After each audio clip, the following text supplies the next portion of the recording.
Je vais enchaîner tout de suite, en vous présentant notre première présentatrice de la soirée, qui est Gabrielle Duguay.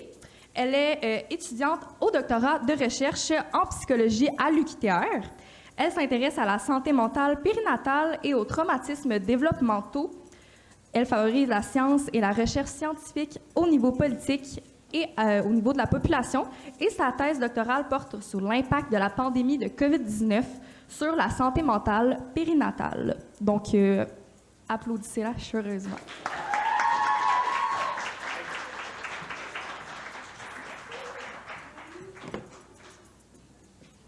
Allô, allô? Petit test technique. OK. Parfait. Ça part. Bonjour. Comme Mathilde m'a présenté, je m'appelle Gabrielle. Je suis étudiante au DOC en psycho ici à Trois-Rivières. Je suis à ma 3e année. Puis aujourd'hui, je viens vous parler de l'avancement de mon projet doctoral. En fait, je m'intéresse à la santé mentale périnatale en temps de pandémie. Donc, premièrement, pourquoi l'analogie du surf? On peut le voir rapido comme étant les vagues de la pandémie avec les mesures puis la hausse des cas de COVID. Mais on peut aussi pousser l'analogie un peu plus loin. On peut voir les vagues comme étant différents défis ou obstacles qui peuvent miner notre bien-être, comme par exemple une pandémie. On peut voir la planche comme étant les outils pour favoriser notre bien-être ou favoriser notre équilibre. Donc, on peut voir comme étant nos habitudes de vie, comme étant des soins adéquats au moment opportun ou encore des prédispositions individuelles ou sociales à une bonne santé mentale. Puis, on peut voir notre capacité à surfer la vague ou non comme notre bien-être. Bien entendu, la santé mentale puis le bien-être psychologique, c'est un peu plus compliqué que ça, mais pour ce soir, ça va faire l'affaire. Donc, je vous ramène un peu en arrière, désolée pour les mauvais souvenirs, mais en mars 2020, la COVID a fait son arrivée au Québec. Personnellement, je terminais mon bac ici à Trois-Rivières, puis je travaillais au sein du projet STEP auprès de femmes enceintes. Puis comme beaucoup de choses, notre projet a été mis sur la glace. Considérant le climat d'incertitude, d'imprévisibilité de la COVID, ça a eu toutes sortes de répercussions dans nos vies, que ce soit au niveau du travail, de l'économie, au niveau des accès à différents services essentiels, les écoles, la garderie, les hôpitaux. Sans oublier la menace physique réelle que représentait le virus sur lequel on ne savait pas grand-chose à ce moment-là. Rapidement, on entend dans les médias que la pandémie a eu plusieurs répercussions sur la santé mentale de la population générale. Puis aussi rapidement, les voix des familles puis des individus en attente d'un enfant se font entendre. Il y a toutes sortes de questions qui émergent. C'est quoi les impacts d'attraper la COVID quand on est enceinte? Est-ce que les partenaires vont pouvoir être présents lors de rendez-vous médicaux ou lors de l'accouchement? Est-ce qu'on peut se faire vacciner sans risque quand on est enceinte? C'est toutes sortes de questions valables qui augmentent le stress des familles puis des individus en attente d'un enfant. Stress qui s'ajoute au stress habituel d'une transition aussi importante puis d'une période d'adaptation qu'est la grossesse. C'est pourquoi qu'on s'est posé la question suivante. Comment vont les femmes enceintes québécoises durant la pandémie de COVID-19? La réponse, ça dépend. Puis ça dépend de quoi? C'est là que le surf devient particulièrement intéressant. En avril 2020, on a recruté une cohorte de femmes enceintes durant la pandémie pour pouvoir les comparer aux femmes enceintes qu'on avait déjà recrutées avant la pandémie. Comme ça, on peut vraiment venir cibler l'effet de la pandémie sur le bien-être psychologique de ces femmes-là. Qu'est-ce qu'on a remarqué? Les femmes qui étaient enceintes depuis mars 2020 rapportaient plus de symptômes dépressifs, donc des sentiments de déprime, être inquiet ou soucieux sans raison, plus de symptômes anxieux, comme par exemple être incapable de rester en place, se sentir agitée. Elles rapportaient aussi plus d'émotions négatives, comme la tristesse, de la colère ou du découragement. Elles rapportaient aussi plus de symptômes dissociatifs, donc c'est avoir l'impression, par exemple, de se voir à l'extérieur de son corps ou encore d'oublier certains éléments importants de l'événement. Elle rapportait aussi plus de symptômes post-traumatiques, donc les fameux flashbacks ou encore plus d'hypervigilance. À ça, on a aussi remarqué que les femmes qui étaient enceintes durant la pandémie étaient presque 2 fois plus à risque de présenter des symptômes anxieux ou des symptômes dépressifs durant leur grossesse, comparativement aux femmes qui étaient enceintes avant mars 2020. Ça peut sembler alarmant, mais par contre, il s'agit juste d'une photo à un moment précis. Donc, on ne sait pas comment ça allait se résorber, si ça allait se résorber dans le temps ou au contraire, si certaines d'entre elles allaient moins bien se porter. Fait que c'est pourquoi qu'on a continué à les suivre au courant de leur grossesse, puis suivant la naissance de leur enfant. Donc, si on regarde un peu plus loin dans le temps, on peut voir qu'il y a 4 groupes de femmes enceintes qui émergent de nos données. Le premier groupe, c'est les femmes pour qui, durant la période périnatale, donc de la grossesse suivant la naissance de leur enfant, n'ont pas vécu de symptômes dépressifs, par exemple, de manière importante.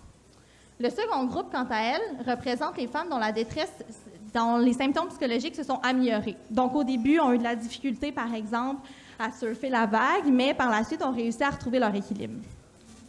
Le troisième groupe, c'est les femmes dont les symptômes psychologiques se sont détériorés. Donc, au début, elles étaient capables de surfer, mais avec le temps, elles ont perdu pied. Le quatrième groupe, quant à elle, représente les femmes qui, malheureusement, ont vécu une détresse psychologique importante tout au long de la période périnatale.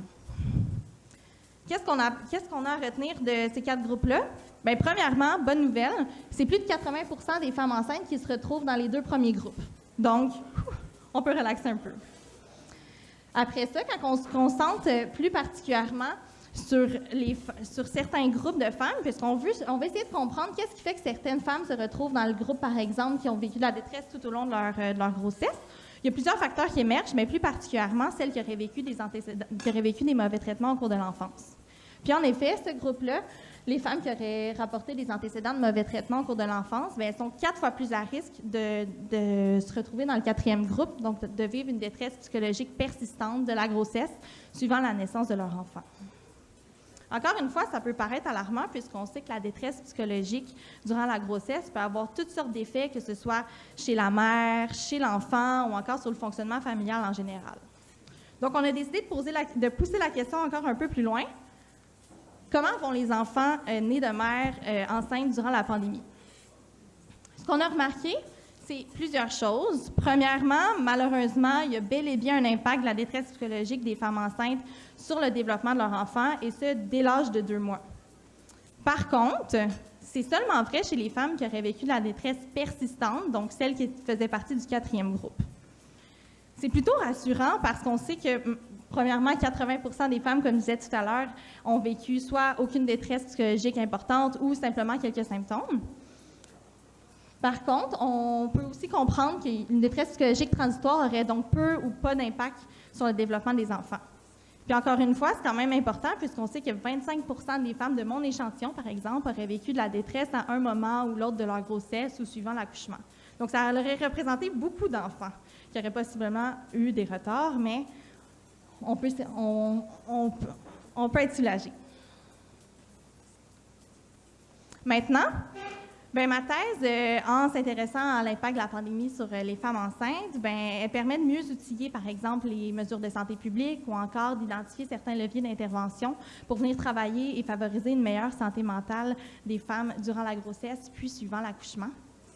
En ce sens, notre équipe de recherche a mis sur pied une intervention ciblée pour la santé mentale périnatale durant la pandémie, puisqu'il est important qu'une fois qu'on sait les effets, par exemple, d'un stresseur durant la grossesse, bien, il faut s'y attarder. En résumé, si on peut donner un seul message aux nouvelles mamans durant la pandémie, c'est que c'est correct d'être essoufflé. Mettre au monde un enfant en temps normal, c'est un défi. De le faire durant la pandémie, ça relève d'un effort olympique. L'important, c'est pas d'être essoufflé, c'est de se déposer, de prendre le temps de reprendre son souffle, puis de retourner sur la planche. Donc, merci.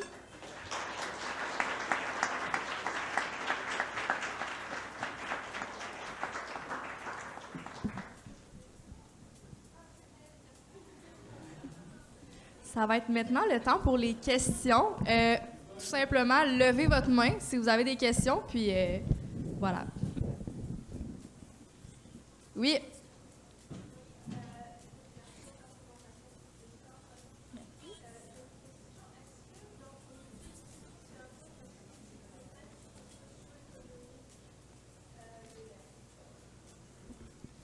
Oui, en fait, Marion me demandait si je prenais en compte le contexte socio-économique des mères. La réponse est oui. Je vais développer en 2 volets. Premièrement, mon échantillon a été recruté en ligne sur les médias sociaux.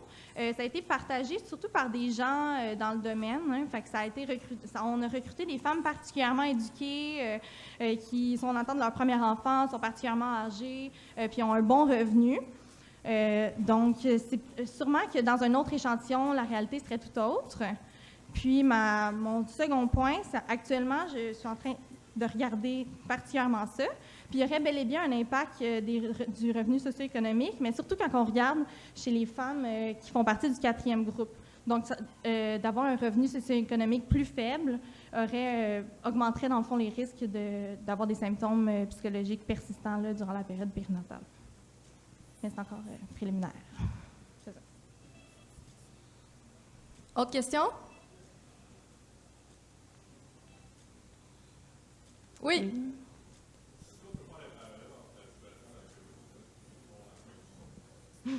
La fin du monde. Est-ce qu'on peut faire le parallèle entre la COVID et la fin du monde? Dans quel sens?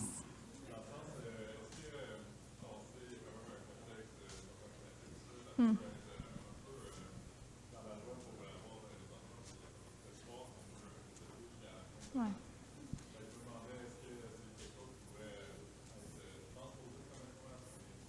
Pour répéter, en fait, faisant appel à la fin du monde comme étant la crise climatique, puis à savoir si ça peut être transposé.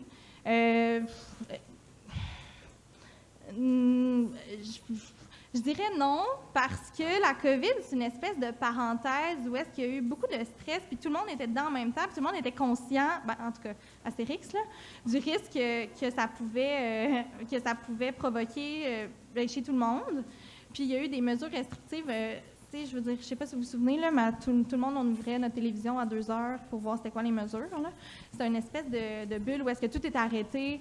Fait à cause de ce contexte comme concret puis urgent versus, la crise climatique est tout aussi urgente et réelle, là, mais elle a peut-être un impact un peu plus diffus là, au quotidien versus la COVID qui avait vraiment un impact réel. Puis où est-ce que c'était super changeant constamment, là, on savait vraiment pas au début où est-ce qu'on s'en allait avec nos skis. Fait que ça serait ma réponse. Oui?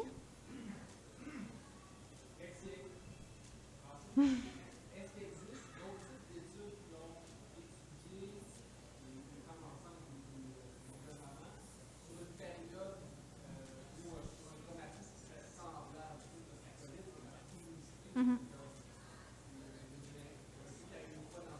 Ouais. est-ce qu'il y a des études similaires qui peuvent être basées ou est-ce qu'il pourrait confirmer ou infirmer les études à faire? Certainement, il y a... pardon? Répétez la question, oui. À savoir s'il y a d'autres contextes similaires de stresseurs durant la grossesse, mettons, sur lesquels on peut se baser, puis soit répliquer des résultats ou pas. Bien, là, c'est sûr, la COVID, c'est un exemple à part, mais dans la même ordre d'idée, il y a eu la crise du verglas en 98. Il y a Suzanne King à l'Université McGill qui s'est intéressée à l'impact, justement, de stresseurs-là chez les femmes enceintes, puis qui a suivi les cohortes de mères puis d'enfants vraiment longtemps. Puis il y a eu toutes sortes d'associations avec, par exemple, plusieurs troubles intériorisés, extériorisés, fait que troubles de comportement pour des troubles extériorisés, puis anxiété chez les enfants, de femmes qui ont été exposées à plus de stress durant la grossesse dans le contexte de la crise du verglas. Il y a aussi eu beaucoup de liens avec la santé physique des enfants, notamment les risques d'obésité, puis aussi tout ce qui est le TDA, TDAH. Grosso modo, là, c'est ce qui a été retrouvé dans cet échantillon-là. Fait que ça serait, il y a ça ici au Québec, du moins. Plaisir. D'autres questions? Merci, Gabrielle. Merci.